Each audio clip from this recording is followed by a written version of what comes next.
இந்த விழாவின் கதாநாயகன் என்று சொல்ல வேண்டும். நீங்கெல்லாம் நினைக்கலாம் கதாநாயகன்னா ஹீரோனா சினிமாவில் மட்டும்தானே வருவாங்க. நிஜ வாழ்க்கையில யாரு கதாநாயகன்? இன்றைக்கு இந்த க்ஷணத்தில் கதாநாயகனாக சொல்லப்படுபவர் நம்முடைய அருமைக்குரிய ஜேகே ட்ரேடர்ஸின் உரிமையாளர் அண்ணன் ஜெயக்குமார் அவர்களைத்தான் சொல்ல வேண்டும். அண்ணனாக வாழும் கர்ணனாக அவர் குடும்பம் மட்டுமல்லாது ஒரு வியாபாரி என்ற நிலையை தாண்டி அவரிடம் வரக்கூடிய கஸ்டமர்ஸ் அத்துணை பேருக்கும் தன்னுடைய குடும்பமாக பாவித்து வாழக்கூடிய மனிதன். ஒரே ஒரு உதாரணத்தோடு ஆரம்பிக்கிறேன். கர்ணனை பற்றிய செய்திகள் எழுதப்படவில்லை, கர்ண பரம்பரை கதைகளாகத்தான் சொல்லப்படுகிறது. அதுவும் நம்முடைய வாழ்க்கைக்கு முன்னோடியாக இருக்கக்கூடிய கதைகள். கர்ணன் எண்ணெய் தேய்ச்சி குளிச்சுட்டு இருந்தாராம். கண்டிப்பா மன்னன்னா எண்ணெய் தேய்ச்சி விடுறதுக்கெல்லாம் ஆள் இருப்பாங்க, அவரே தேய்ச்சிக்க போறதில்லை. இந்த கையில இடது கையில வெள்ளி கிண்ணத்துல நல்லெண்ணெய் இருக்கு, தேய்ச்சி விடுறதுக்கு ஒரு ஆளு. அப்போன்னு பார்த்து அந்தனர் ஒருவர் யாசகம் கேட்டு கர்ணன்ட்ட வர்றாரு. கர்ணன் என்ன பண்றாரு, டபக்குன்னு அவர் கேட்டாரேன்னு சொல்லிட்டு தன்னுடைய இடது கையில இருக்க வெள்ளி கிண்ணத்தை அப்படியே தூக்கி, ஒண்ணுமே கையில இல்ல, அப்படியே தூக்கி கையில கொடுத்துட்டார். அந்தனர் வாங்கிக்கிட்டு போயிட்டார். இந்த எண்ணெய் தேய்த்து கொண்டிருந்த மனிதர் கேட்டாரா, நீங்க தர்மம் பண்றீங்க, அது நல்ல குணம்தான், நான் இல்லேன்னு மறுக்கல. இடது கையால தர்மம் பண்ணா அந்த புண்ணியம் நம்மை சேராது. இடது கையில ஏன் தர்மம் பண்ணீங்க, அது வலது கையில பண்ணியிருந்தா தர்மம் நம்மை சேரும், புண்ணியம் உங்களை சாரும் அப்படின்னு சொன்னாராம். அதுக்கு இவர் சொன்னாராம், நீங்க சொல்ற மாதிரி நான் பண்ணிருக்கலாம், இடது கையிலே அப்படியே அந்தனருக்கு தானத்தை கொடுத்திருக்கலாம். ஒருவேளை இடது கையிலிருந்து வலது கைக்கு மாற்றும் பொழுது என் மனம் மாறி இருந்தால் நான் என்ன செய்வேன்? அந்த ஒரு நொடிதான் கொடுக்கணுங்கிற அந்த ஒரு நொடிதான் மனிதனுடைய மனத்தை மாற்றக்கூடிய செயல். கர்ணன் யோசிச்சிருக்கான் பாருங்க, ஒருவேளை நான் மாறிட்டா செய்யாம போயிருவானோ. உலகத்தின் ஆகச் சிறந்த கொடையாளன் கர்ணன். அப்படி நம்முடைய அண்ணன் நான் யோசிக்கின்ற நேரம் எல்லாம் எல்லோருக்கும் செய்ய வேண்டும், எல்லோருக்கும் நண்பனாக வாழ வேண்டும். அதைத்தான் கவிக்கோ அப்துல் ரகுமான் சொன்னார். இறைவன் கூறினான், என்னை நோக்கி கும்பிடும் கைகளை விட இல்லாதவர்க்கு ஈயும் கைகளையே நான் விரும்புகிறேன். இறைவன் நினைத்தானா, இனி என்ன கும்பிட வேண்டாம், இல்லாதவர்களுக்கு கொடுத்து பார், அந்த சந்தோஷத்துல நான் வாழ்வேன்னு இறைவன் சொன்னான்னா, அப்படிப்பட்ட சந்தோஷத்தை என்னாலும் தேடிக்கொண்டிருக்கக்கூடியவர் அருமைக்குரிய அண்ணன் ஜேகே ட்ரேடர்ஸின் உரிமையாளர் திரு ஜெயக்குமார் அவர்கள். அவர் என்னிடம் பேசும்போது சொன்னார், பட்டிமன்றமா வேண்டாம், ஒரு காமெடி தர்பாரா இருக்கட்டும், ஏன்னா என்னை நோக்கி உங்களுடைய பேச்சை கேட்கக்கூடிய மனிதர்கள் அனைவருமே சந்தோஷமாக இருக்க வேண்டும், ஒரு விவாத அரங்கமா இல்லாம ஒரு காமெடி தர்பார் மாதிரி இருக்கட்டுமே அப்படின்னு சொன்னார். இன்றைக்கு எத்தனையோ பேர் வந்திருக்கீங்க, ஆண் சிங்கங்களும் இருக்கீங்க, பெண் தங்கங்களும் இருக்கீங்க. வாழ்க்கையில எல்லாம் தெரிஞ்சவங்களும் இல்ல, யாரும் தெரியாதவங்களும் இல்ல, எனக்கு எல்லாமே தெரியும்டா, அதுக்காக சுந்தர பிச்சை மாதிரியா இருக்க முடியும்? சும்மா சாதாரண 15,000 10,000 சம்பளம் வாங்குற மாதிரியா ஒருத்தன் வாழ்க்க முடியும்? அவங்கிட்டையும் ஒரு திறமை இருக்கும். எல்லாம் தெரிஞ்சவனும் உண்டு, தெரியாதவனும் உண்டு. ஒரு பேராசிரியர் ஒரு படகுல பயணம் பண்றார், கடல்ல படகுல பயணம் பண்றார். படகோட்டிய பார்த்து கேட்டாரா, உனக்கு கடல் சாஸ்திரம் தெரியுமா அப்படின்னு கேட்டாராம். படகோட்டி சொன்னாரா, ஐயா தெரியாதுங்க அப்படின்னாராம்.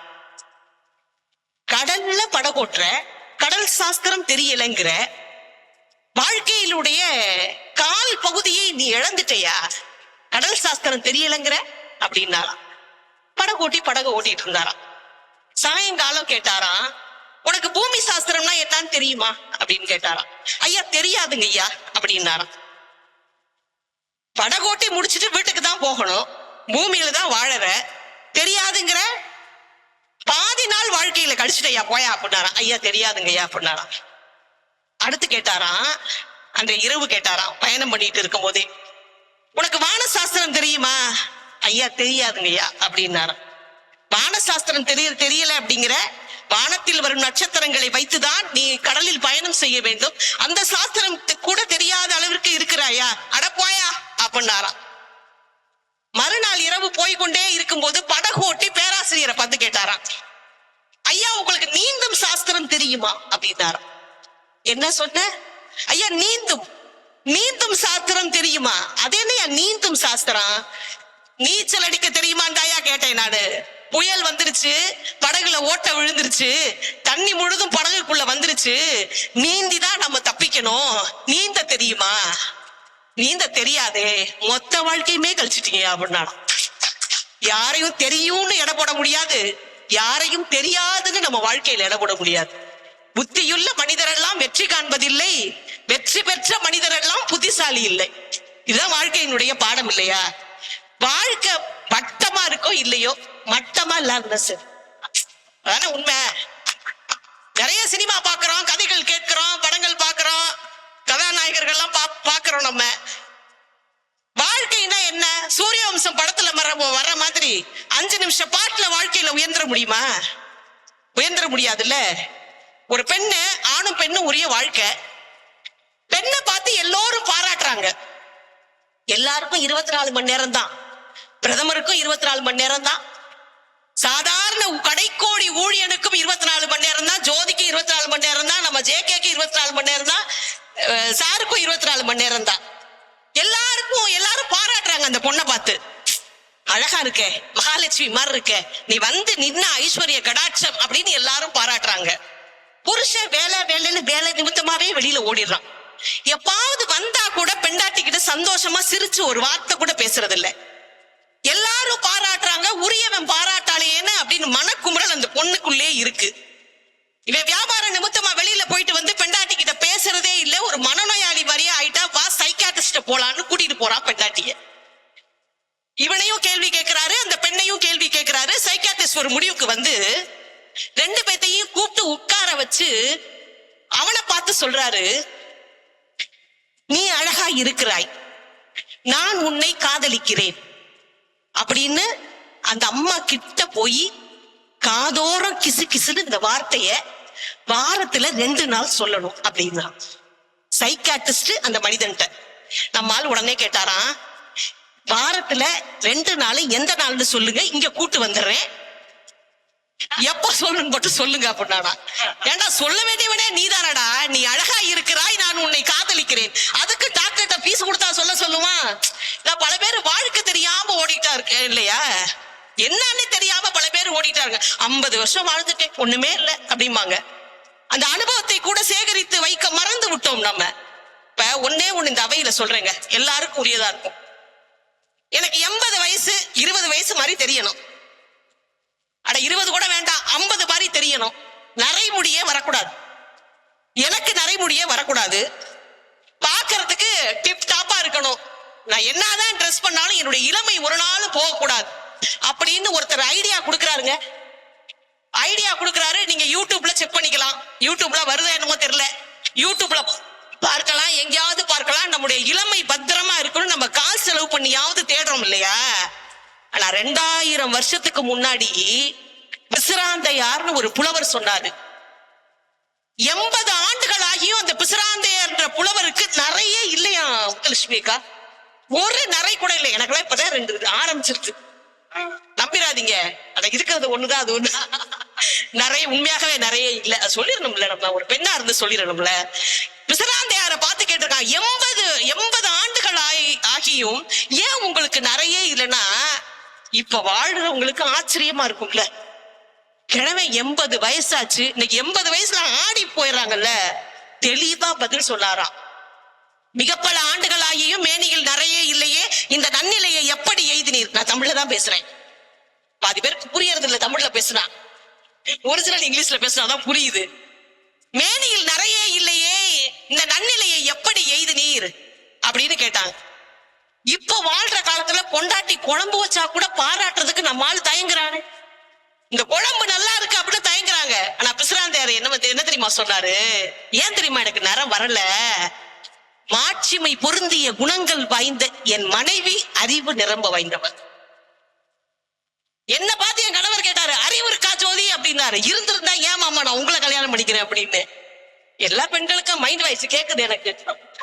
மாட்சிமை பொருந்திய குணங்கள் வாய்ந்த என் மனைவி அறிவு நிரம்ப வாய்ந்தவனா அவர் பொண்டாட்டி கிரேட் அறிவாளின்னு நம்ம சர்டிபிகேட் தருவாரு. எத்தனை பேர் நம்ம சர்டிபிகேட் தருவோம்? காலை ஓஞ்ச பின்னாடி நருந்தேனே அப்படின்னா, அட போயா 4 நாள் உன்னால சாப்பிடாம இருந்தேனேங்க. அது என் மனைவி அறிவு நிரம்ப நிரம்ப வாய்ந்தவள், அன்பரு புதல்வர்களும் அத்தகையோரே. என் பேச்ச என் புள்ள மாற மாட்டான், கேட்டு மாற மாட்டான், அப்படியே கிழிச்ச கொண்ட தாண்ட மாட்டான் அவன். இப்ப சொல்றான், இவரெல்லாம் கிழிக்கிறது நான் என்ன தாண்டறது அப்படின்னு போறான், பய போறான். மகனையும் சேர்த்துக்கிட்டாரு.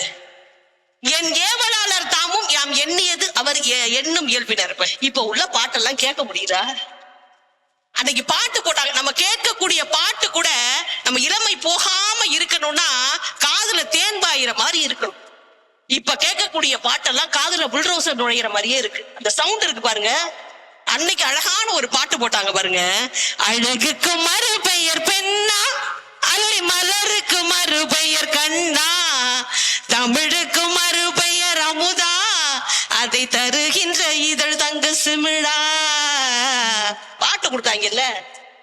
இது கூட இளமையை பாதுகாக்கக்கூடிய ஒரு காரணமா அமையும்னு சொல்றாரு விசிராந்தையாரு. இன்றைக்கு இல்ல, நேற்று இல்ல, 2000 வருஷத்துக்கு முன்னாடியே சொல்றாரு. இப்ப வாழ்க்கைங்கிறது இளமையோட பாதுகாக்கணும் அப்படின்னா பிரச்சனைகளை கடந்து போகணும் இல்லையா? ஒரு அண்ணனை பார்த்து கேட்டேன், அண்ணே வீட்டுல சண்டைன்னா நீங்க எந்த பக்கம்னே? அண்ணி பக்கமா அம்மா பக்கமா அப்படின்னு. நான் கொல்ல பக்கம் தாமா அப்படின்னாரு. அவரால முடியல. என்னென்ன சாப்பாடு அப்படின்னு முதல் நாள் உப்புமாமா அப்படின்னாரு. 2வது நாள் கேட்டேன் உப்புமான்னாரு. 10வது நாள் கேட்டேன் உப்புமான்னாரு. இது ரொம்ப தப்பாச்சு அப்படின்னு சொல்லிட்டு, என்னன்னே மண்டையில மேல வீங்கி இருக்குது வடிவேலுக்கு மாதிரி அப்படின்னு. பொண்ணு இல்லம்மா, இன்னைக்கு உப்புமா தான் அம்மா கிட்டுனா அப்படின்னு. ஏன்னே உப்புமா கிட்டதுக்கு ஏன்னே மண்டை வீங்கி இருக்கு அப்படின்னாரு. நல்லா இருக்கான்னு கேட்டாமா. நல்லா இருக்குன்னு சொன்னா இன்னும் 2 கரண்டி வைப்பான். நல்லா இல்லைன்னு சொன்னா கரண்டியாலே 2 வைப்பான். இன்னைக்கு கரண்டியாலே 2 வச்சுட்டாமா. அதாம்மா வாழ்க்கையை எப்படி நான் நரகத்துல விழுந்து பாடுபடுறேம்மா அப்படின்னாரு. ஏன்னா வாழ தெரியாத ஒருத்தர் நான் சொன்னேன், பெண்டாட்டிய பாராட்டுங்க சார், பெண்டாட்டிய பாராட்டுங்க சார், பாராட்டி வாழ்ந்தாதான் சார் வாழ்க்கை அப்படின்னு. ஒரு நாள் பாராட்டதவரு அன்னைக்கு இந்த மனைவியை பார்த்து பாராட்டாரு. இந்த குழம்பு வச்ச கைக்கு அன்னைக்கு அவருக்கு 7.5 குழந்தை. இந்த குழம்பு வச்ச கைக்கு தங்கத்துல 10 பவுன் வளையல் பண்ணி போடணும். சொன்னானு ஒரு 2 கிராம் சொல்லக்கூடாது. இன்னைக்கு விலைவாசியை நினைச்சோம்னா இறங்கின பிரஷர் சல்லுன்னு ஏறிடுது. 10 பவுன்ல தங்க வளையல் பண்ணி போடணும் அப்படின்னாராம். அந்த அம்மா ஓங்கி கரண்டியாலே மறுபடியும் ஒரு அடி வச்சு, ஏயா இத்தனை நாள் நான் சமைச்சு போட்டேன், இன்னைக்கு பார்த்து பக்கத்து வீட்டு பத்மாட்ட குழம்பு வாங்கி வந்து உனக்கு ஊத்துனா குழம்பு வச்ச கைக்கு 10 பவுன் வளையல் பண்ணணுமா? தப்பா டென்ஷன் ஆயிடுச்சு. ஏன்னா இங்க வந்திருக்கக்கூடிய ஆண்களும் பெண்களும் சரி, வெளி உலக ஆண்களும் பெண்களும் சரி, ஒண்ணு சொல்றேன், ஆண்களை விட பெண்கள் அறிவாளிகள். நான் நடுவரா இருக்கேன், இவங்க பேச்சாளர்களா இருக்காங்க, அப்படிலாம் கிடையாது. ஏன் நம்ம சொல்லணும், உண்மையை தானே சொல்லணும்.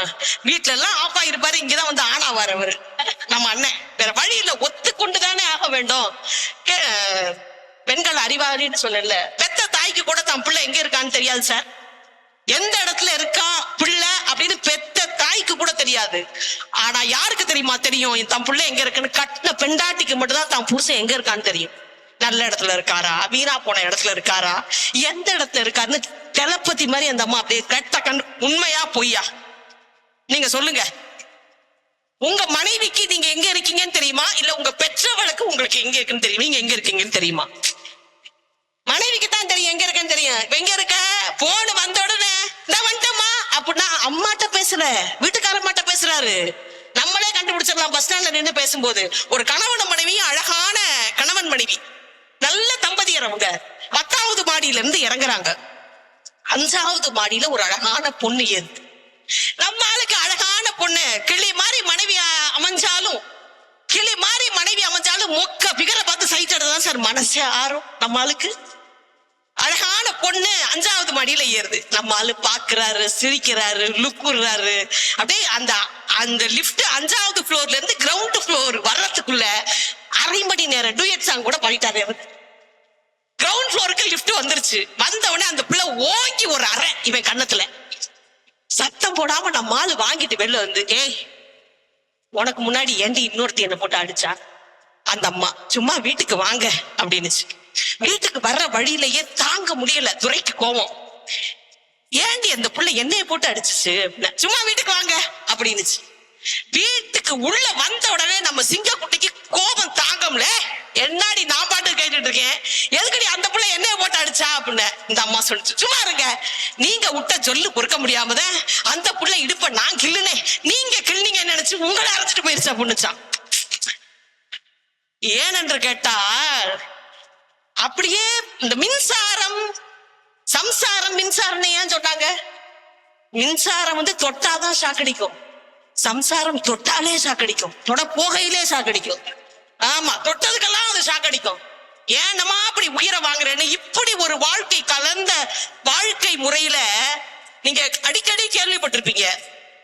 50 வருஷம் வாழ்ந்துச்சையா அப்படிங்கிறது வேற, 50 வருஷம் இவ கூட காலம் தள்ளிட்டையா அப்படிங்கிறது வேற. இரண்டுக்கும் வேறுபாடு இருக்கு இல்லையா? ரெண்டுக்குமே வேறுபாடு. இவ கூட வாழ்ந்துட்டையா, அது வாழ்க்கையா? இப்ப இல்லையா?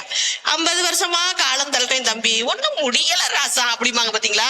அதை வச்சே கண்டுபிடிச்சிடலாம் வாழ்க்கை எப்படி ஓடுதுன்னு. என்னதான் வீட்டுல ஒரு கஷ்டமான துன்ப சூழல் இருந்தாலும் இது போன்ற விழாக்களுக்கு வரும்போது நம்மை சந்தோஷப்படுத்தி கொண்டிருக்கிறோம், மெருகேற்றி கொண்டிருக்கிறோம் அப்படிங்கிறது தானே உண்மை. ஒரு அழகான காமெடி தர்பாருக்காக வந்திருக்கீங்க. பேசும்போது நம்முடைய வாழ்க்கை முறையிலையும் தமிழர்கள் எல்லாம் நமக்கு வகுத்து கொடுத்திருக்காங்க, நீ இப்படிதாண்டா வாழணும். அதை மீறி அப்படியே போயிட்டே இருக்கும். இது போன்ற விழாக்கள் தான் நம்மை பண்படுத்தக்கூடிய விழாக்கள். அந்த வகையில இந்த அருமையானது ஒரு காமெடி தர்பாருக்காக பேச வந்திருக்கக்கூடியவர்கள் அன்பிற்கினிய அண்ணன், தமிழ்நாடு முற்போக்கு எழுத்தாளர் சங்கத்தின் மாநில துணை செயலாளராக விளங்கக்கூடிய அன்பிற்கினிய அண்ணன் ஆலங்குடி வடிவேலு அவர்கள் இங்கே வந்திருக்கிறார். நல்ல அருமையானது ஒரு பேச்சாளர் அவரு.